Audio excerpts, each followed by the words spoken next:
નમસ્કાર દર્શક મિત્રો, હું આપની સાથે છું રાખી અંજારિયા। સ્વાગત છે આપનું કચ્છ ઉદય ટીવી ન્યૂઝમાં। તો દર્શક મિત્રો, જોઈએ આજના સમાચારો વિસ્તારથી। અબડાસા તાલુકાના રાયધણઝરમાં બેન્ટોનાઇટ ખનીજની ચોરી થતી હોવાની બાતમી મળી હતી, જેના આધારે તપાસ કરતા લીઝની બાજુમાં ગેરકાયદે ખોદકામ થતું હોવાનું સામે આવ્યું હતું, જેથી સ્થળ પરથી એક્સકેવેટર મશીન કબજે કરી ખોદકામ બાબતે દંડની તજવીજ હાથ ધરાઈ હતી। મળતી વિગતો મુજબ અબડાસાના રાયધણઝર ગામ નજીક લીઝની બાજુમાં ગેરકાયદે રીતે બેન્ટોનાઇટ ખનીજનું ખોદકામ થતું હોવાની એલસીબીને બાતમી મળી હતી, જેથી જિલ્લા ટાસ્ક ફોર્સનો સંપર્ક કરી તેઓને સાથે રાખી બાતમીવાળી જગ્યાએ તપાસ કરતા લીઝની બાજુમાં ગેરકાયદે રીતે બેન્ટોનાઇટનું ખનન કરેલ ખાડો મળી આવ્યો હતો। ગેરકાયદે રીતે ખોદકામ કરવામાં આવતું હોવાથી ફ્લાઇંગ સ્ક્વોડ દ્વારા વાહન સીઝ કરાયું હતું। સ્થળ પર માપણી કરી દંડની તજવીજ હાથ ધરાઈ હતી। બીજી તરફ કચ્છ જિલ્લામાં ખનીજ ચોરી અટકાવવા માટે કલેક્ટર દ્વારા રચાયેલ જિલ્લા ટાસ્ક ફોર્સ ટીમ અને ભુજ લોકલ ક્રાઇમ બ્રાન્ચે સંયુક્ત રીતે મોટી કાર્યવાહી હાથ ધરી છે। ભુજ ભચાઉ હાઈવે પર નાળાપા ગામના ફાટક પાસેથી પસાર થતી ખનીજનું ગેરકાયદેસર વહન કરતી કુલ 4 ટ્રકોને ઝડપી પાડવામાં આવી હતી। આ કામગીરી દરમિયાન ટ્રકમાંથી રોયલ્ટી પાસ વગરની આશરે 40 મેટ્રિક ટન સિલિકા સેન્ડ મળી આવી હતી। તપાસ દરમિયાન આ ટ્રકોના ડ્રાઈવર પપ્પુ રમેશ કોલી અને જુસફ ગગડા હોવાનું તેમજ ગાડીના માલિક મોહમ્મદ હુસેન રમજાન જત અને ત્રિકમ ગોપાલ કેરાસિયા હોવાનું ખુલ્યું હતું।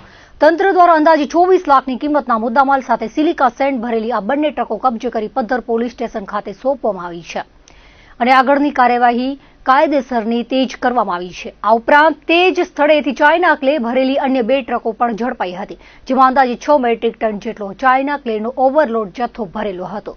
આ ટ્રકોના ડ્રાઈવર ભરત કાગી અને પાંચા ભીમા કોલીની પૂછપરછ કરતા જાણવા મળ્યું હતું કે આ વાહનો સચિન વાણીયા અને મોહન ગાગલની માલિકીના છે।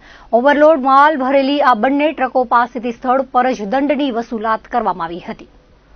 મુન્દ્રામાં વેપારી સામે મચ્છી ઉછેર કેન્દ્રના ધંધામાં રોકાણની લાલચ આપીને 31 લાખની ઠગાઈ કરવામાં આવી હતી। ફરિયાદી મુન્દ્રામાં રહેતા ઇમરાન જતના જણાવ્યા પ્રમાણે આરોપી અમદાવાદના અલ્તાફ હબીબ સિદ્દાણીએ ફરિયાદીને મચ્છીના ઉછેરના ધંધામાં મોટું વળતર મળે તે સમજાવી રોકાણ કરવા જણાવ્યું હતું અને વિશ્વાસમાં લઈ ફરિયાદી પાસે મચ્છી ઉછેર કેન્દ્ર બનાવવાના ખર્ચ પેટે બેંક ટ્રાન્સફરથી 31 લાખ આરોપીએ પોતાના ખાતામાં મેળવી લીધા હતા અને રોકાણ કરવા સમજાવી કોઈ પણ પ્રકારનું વળતર ન આપી ઠગાઈ કરી હતી। ફરિયાદીએ રૂપિયા પરત માંગતા આરોપીએ રૂપિયા મળશે નહીં થાય તે કરી લેવાની ધમકી આપી હતી, જેથી મુન્દ્રા પોલીસમાં ગુનો દાખલ કરવામાં આવ્યો હતો। મુન્દ્રા તાલુકાના વડાલા ગામની સીમા આવેલ વાડીમાં ગેરકાયદે રીતે દારૂનો જથ્થો રાખ્યો હોવાની બાતમી મળી હતી, જેના આધારે એલસીબી દ્વારા તપાસ કરવામાં આવી હતી। વાડીમાંથી દારૂની 27 બોટલ અને બિયરના 56 ટીન સહિતનો મુદ્દામાલ મળી આવ્યો હતો। દારૂના જથ્થા સાથે વવારનો રતન સુમાર બારોટ હાજર મળી આવ્યો હતો, જ્યારે વવારનો માણેક સુમાર બારોટ હાજર મળી આવ્યો ન હતો, જેથી મુન્દ્રા મરીન પોલીસમાં બંને સામે ગુનો દાખલ કરવામાં આવ્યો હતો। કચ્છ જિલ્લાના જુદા જુદા વિસ્તારોમાં વહેલી પરોઢે સતત બીજા દિવસે ધુમ્મસ છવાયું હતું, સાથે પવનની ઝડપમાં વધારો થતાં લઘુત્તમ તાપમાનમાં ઘટાડો થતાં ઠંડીનો પ્રભાવ વધ્યો હતો। આજે નલિયા 12 ડિગ્રી લઘુત્તમ તાપમાન સાથે રાજ્યનું સૌથી ઠંડુ મથક બન્યું હતું, જ્યારે ભુજનું 14 અને કંડલાનું ન્યૂનતમ તાપમાન 17.5 ડિગ્રી રહ્યું હતું। વહેલી પરોઢે ફૂલ ગુલાબી ઠંડક બાદ દિવસ દરમિયાન વાતાવરણ ગરમ રહ્યું હતું। ડિસેમ્બર માસ પૂર્ણતાના આરે પહોંચ્યો છે, પરંતુ કચ્છમાં હજુ કાતિલ ઠંડી પડી નથી। આ વર્ષે દિવસ દરમિયાન પણ ગરમ કપડાં લપેટી રાખવા તેવી ઠંડી જોવા મળી નથી। હવામાન વિભાગે ઉત્તર ભારતમાં થયેલ હિમવર્ષાના પગલે કચ્છમાં ઠંડીનું જોર વધવાની આગાહી કરી છે। ભૂકંપ સંભવિત ક્ષેત્ર ઝોન 6 માં સમાવિષ્ટ કચ્છ જિલ્લામાં આજે સવારે ફરી ભૂગર્ભીય હલચલ નોંધાઈ હતી। આજે સવારે 10:49 કલાકે પૂર્વ કચ્છના ભચાઉ સમીપે ભૂકંપનો આંચકો આવ્યો હતો। ગાંધીનગર સ્થિત institute of seismological research centre ખાતે રિક્ટર સ્કેલ પર આંચકાની તીવ્રતા 3 મેગ્નિટ્યુડ અંકિત થઈ હતી। ભચાઉથી 10 કિલોમીટર ઉત્તર પૂર્વ દિશામાં કરમરિયા નજીક ભૂકંપનો આંચકો અનુભવાયો હતો। કચ્છ જિલ્લાના પેટાળમાં અનેક સક્રિય ફોલ્ટ લાઇનો આવેલી હોવાથી ભૂકંપના નાના મોટા આંચકાઓ સમયાંતરે આવતા રહે છે। ખાસ કરીને વાગડ ફોલ્ટ લાઇન પર નાના મોટા આંચકાઓનું પ્રમાણ વધ્યું છે। આજે સવારે ભચાઉ નજીક 3ની તીવ્રતાનો આંચકો અનુભવાયો હતો। ચાલુ ડિસેમ્બર માસમાં જ કચ્છ જિલ્લાના જુદા જુદા વિસ્તારોમાં ભૂકંપના 5 આંચકાઓ અનુભવાયા છે, જે પૈકી 4 આંચકાઓની તીવ્રતા 3થી વધુ અંકિત થઈ હતી। વીજળીની અસરકારક રિકવરી માટે કંપનીના નિયમો મુજબ પીજીવીસીએલ દ્વારા મેગા ડિસ્કનેક્શન ડ્રાઈવ હાથ ધરવામાં આવી હતી। ગાંધીધામ શહેર પેટા વિભાગીય કચેરી દ્વારા ઝુંબેશ યોજાઈ હતી, જેમાં બહારથી ખાસ ટીમો બોલાવી શહેર વિસ્તારમાં બાકી વીજ લેણા ધરાવતા અંદાજિત 29 ગ્રાહકોના વીજ કનેક્શન ફિઝિકલી ડિસ્કનેક્શન કરવામાં આવ્યા હતા. પીજીવીસીએલ દ્વારા સ્પષ્ટ કરવામાં આવ્યું છે કે એકવાર વીજ કનેક્શન કપાઈ ગયા બાદ પુનઃ જોડાણ કરાવવા માટે સંબંધિત ગ્રાહક પેટા વિભાગીય કચેરી ખાતે જઈ રીકનેક્શન ચાર્જ ભરવા સાથે ફરજિયાત ઈ-કેવાયસી પ્રક્રિયા પૂર્ણ કરવી પડશે. ઈ-કેવાયસી માટે આધાર કાર્ડ તેમજ મિલકત સંબંધિત પુરાવા રજૂ કરવાના રહેશે. પીજીવીસીએલ દ્વારા તમામ ગ્રાહકોને સમયસર વીજ બિલની ભરપાઈ ઓનલાઈન અથવા તો કચેરી ખાતે કરી અવિરત વીજ પુરવઠો ચાલુ રહે તે માટે આગ્રહભરી નમ્ર વિનંતી કરવામાં આવી છે. મુન્દ્રાના શક્તિનગરથી રાસાબીર સર્કલ સુધી ઉદ્યોગોનું આગમન થયું છે, જેથી નાના મોટા વાહનોની સતત અવરજવર રહેતી હોય છે અને સવાર સાંજ આ વિસ્તારમાં વાહનોની ટ્રાફિક જામ સર્જાય છે. ત્યારે બુધવારે આરએનબી અને મુન્દ્રા પોલીસની ઉપસ્થિતિમાં શક્તિનગરથી રાસાપીર સર્કલ સુધી ટ્રાફિકને અડચણરૂપ દબાણો દૂર કરાયા હતા. અંદાજે 50 જેટલા નાના મોટા દબાણો દૂર કરવામાં આવ્યા હતા. માર્ગ મકાન વિભાગના અધિકારી ફેનિસ સેઠિયાએ જણાવ્યું હતું કે મુન્દ્રા પોલીસની ટીમને સાથે રાખી દબાણ હટાવની કામગીરીનો પ્રારંભ કરાયો હતો. કામગીરી દરમિયાન અમુક દબાણકારો સ્વૈચ્છિક દબાણો દૂર કરતા જોવા મળ્યા હતા. મુન્દ્રા પોલીસ મથકના પીઆઈ આરજે ઠુમરના માર્ગદર્શન હેઠળ પીએસઆઈ ગોસ્વામી, 0 પોઈન્ટ પોલીસ મથકના જયેન્દ્રસિંહ ઝાલા, સંજયસિંહ જાડેજા, હર્ષદ રાવલ, જતીન ચૌહાણ અને પોલીસ ટીમે બંદોબસ્ત ગોઠવ્યો હતો. મકર સંક્રાંતિના પર્વને હવે 1 મહિનાથી પણ ઓછો સમય બાકી રહ્યો છે, ત્યારે બજારમાં ફિરકી અને પતંગોનું આગમન થઈ ચૂક્યું છે.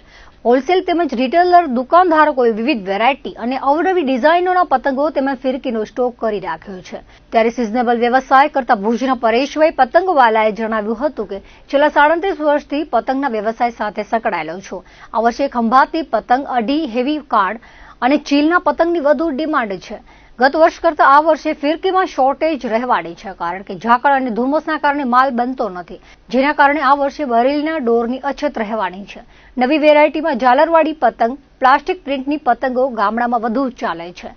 પતંગ અને ફિરકીના ભાવ અંગે પૂછતા તેમણે જણાવ્યું હતું કે ગત વર્ષ કરતા આ વર્ષે પતંગના ભાવમાં 10 થી 12% વધારો થયો છે અને ફિરકીમાં 5 થી 10% વધારો છે. આવનારા દિવસોમાં સારી ગ્રાહકી નીકળશે તેવી આશા તેમણે વ્યક્ત કરી હતી. છેલ્લા 37 વર્ષથી પતંગના વ્યવસાયથી સંકળાયેલા છીએ. આ વખતે જો મકર સંક્રાંતિની તમે જો વાત કરતા હો તો નજીકનો સમય જ્યારે બાકી છે, 1 મહિનાની આડેગાડે બાકી છે, તો ત્યારે પતંગની આપણે વાત કરીએ તો ખંભાતના પતંગ, અઢી હેવી કાર્ડ, ચીલ એની ડિમાન્ડ સારી છે અને ગ્રાહકી પણ સારી છે. ફિરકીઓની જે વાત કરીએ તો આ વખતે ફિરકીની અંદર થોડીક શોર્ટેજ રહેશે. એનું કારણ છે કે ત્યારે બરેલીની અંદર કોરા પડે છે. કોરા પડે એટલે માલ કોઈ પણ જાતનો બને નહીં, કેમ કે આ બધે તડકો હોય, ભરપૂર તાપ હોય ત્યારે માલ બનતો હોય, ત્યારે માલની શોર્ટેજ છે. નવાની આપણે વાત કરીએ તો ચીલ જે આપણે ફેવરિટ છે એની અંદર પણ ખંભાતના ચીલ આવે છે, અઢી હેવી કાર્ડ આવે છે, ચાંદ આવે છે. એ બધા નવી વેરાયટી છે. ઝાલર પતંગ, પ્લાસ્ટિકના પ્રિન્ટ, એ બધા ગામડાઓની અંદર વધારે ચાલતા હોય છે.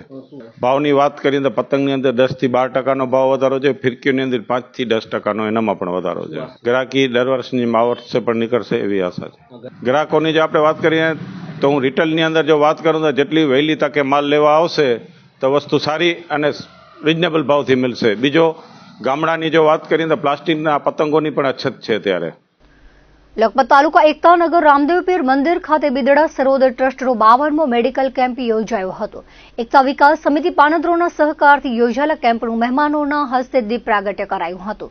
આ મેડિકલ કેમ્પમાં આંખ, દાંત તેમજ જનરલ તપાસણી કરવામાં આવી હતી. આ કેમ્પનો પાનદ્રો, કોરિયાણી, કપુરાશી, બાલાપર, ફુલરા, મીડિયારી, કનોજ, બિયાબો, છેર, મોટી સહિત આસપાસના ગામડાઓમાંથી 110 જેટલા દર્દીઓએ લાભ લીધો હતો, જેમાં 25 દર્દીઓને ઓપરેશન માટે બિદડા રિફર કરવામાં આવ્યા હતા. આ કેમ્પમાં બિદડા સરોવર ટ્રસ્ટની ટીમ ઉપરાંત હિન્દુ યુવા સંગઠન લખપત, એકતા વિકાસ સમિતિ, ગૌ સેવા રક્ષક દળ, આરાધ્ય હોસ્પિટલના તબીબોની ટીમ તેમજ લોહાણા સમાજ સહિતનાઓએ સેવા આપી હતી. સરોવર ટ્રસ્ટ બિદડા દ્વારા 52મો મેડિકલ કેમ્પનું આયોજન એકતાનગર શ્રી રામદેવપીર મંદિર ખાતે કરવામાં આવ્યું હતું, જેમાં એકતા વિકાસ સમિતિના સહકારથી આ વિસ્તારના આજુબાજુ ગામડાઓના 110 દર્દીઓએ જેમાં લાભ લીધો હતો. આ 110 દર્દીઓમાં અલગ અલગ રોગોના તપાસણી કરવામાં આવી હતી, જેમાંથી 25 દર્દીઓને ઓપરેશન માટે સર્વોદય ટ્રસ્ટ બિદડા ખાતે રિફર કરવામાં આવ્યા છે. અહીં 52મો કેમ્પનું જ્યારે આયોજન થયું છે ત્યારે આ વિસ્તારની અંદર છેલ્લા 14 વર્ષથી 14મો મેડિકલ કેમ્પ એકતા વિકાસ સમિતિ ટ્રસ્ટ પાંદરોડના સહકારથી કરવામાં આવ્યું હતું.